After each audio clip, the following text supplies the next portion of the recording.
parte aqui, né, já é uma revisão de tempos atrás, eu vou querer só aproveitar.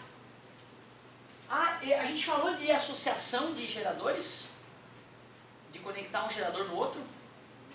Não tem problema que depois a gente fala dessas associações. A apostila já trouxe a associação de gerador? A associação em série e em paralelo. Quando a gente associa geradores em série, a gente soma as forças eletromotrizes, né? Então 5 pilhas de 1,5 volts, dá 7,5 volts de força eletromotriz. Só que as resistências internas também somam, né? Então a associação fica com uma resistência interna maior. Só somar mesmo. Agora em paralelo, só faz sentido associar geradores idênticos, né? Porque geradores diferentes, um tenta carregar o outro e dá problema. Acaba havendo perda de energia, mesmo com o aparelho desligado, né?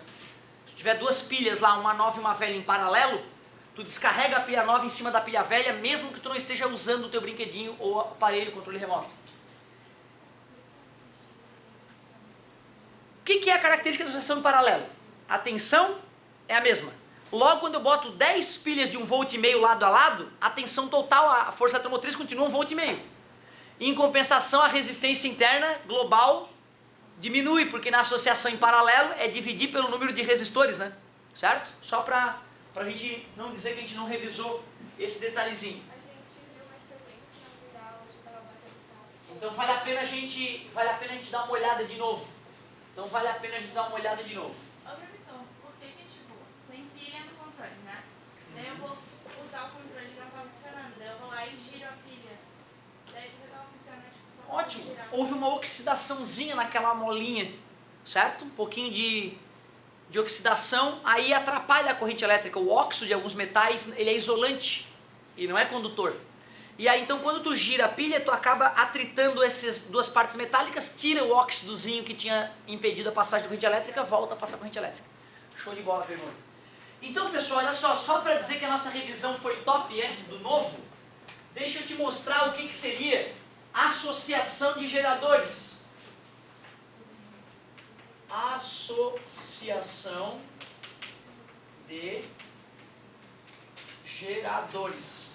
Pessoal, não te esquece, cara, tu tem uma responsabilidade muito grande. Essas aulas que eu vomito em cima de ti, uma porrada de matéria, tu tem um curto período para exercitar isso, senão a aula foge de ti como se tu nunca tivesse visto ela, hein? Então nós temos que ter a maturidade de exercitar nessa semana, no máximo até sexta-feira, algumas dessas ideias revisadas para que elas não fujam de novo da gente. Associação em série de geradores é pegar um gerador, conectar em outro e assim por diante. Eu quero descobrir um único gerador que equivalha a todos esses outros. Resistência interna 1, força eletromotriz 1 e assim por diante. Poderia ter mais, né, sem problema algum. Esse é o gerador 1, esse é o gerador 2, esse é o gerador 3. A resistência interna equivalente é a soma das resistências internas dos outros, porque está tudo em série. E a força eletromotriz equivalente é a soma das forças eletromotrizes. Simples assim. Nada demais, bem intuitivo, né? Quando é em paralelo, não faz sentido que os geradores sejam distintos. Eles devem ser idênticos. Por isso que não vou chamar de R1, R2, R3, vou chamar de R, R e R. Vou chamar de E e E. Eu quero descobrir um único gerador que equivale a esses todos. Então eu preciso de uma resistência interna equivalente e de uma força eletromotriz equivalente. Aí eu posso resolver o problema com a teoria estudada anteriormente. Como é em paralelo e os resistores são todos iguais, a resistência equivalente fica R sobre N, onde N é o número de geradores associados. Olha o enésimo gerador ali. 1, 2, 3, N geradores, resistência interna equivalente, R sobre N. E a força eletromotriz eu somo E mais E mais E, N vezes? Não, porque na associação em paralelo, a tensão é a mesma. Certo? É isso, é só isso mesmo que precisa saber para matar a questão de associação de geradores, que são muito raras, inclusive. Mas a gente não pode dar sopa pro azar. Tem uma questão bem legal da enguia, né? Elétrica. Enguia é coisa de inglês, né? Sei lá, de gringo. o poraquê, a nossa enguia lá da Amazônia chama poraquê, certo? Aí tem uma questão bem bonita aí que deve ter na tua apostila, que explica lá como é que o poraquê gera tamanha tensão, né? Pode chegar a milhares de volts, uma enguia elétrica pode gerar. Interessante, será que não dá para aproveitar a energia elétrica desse bicho?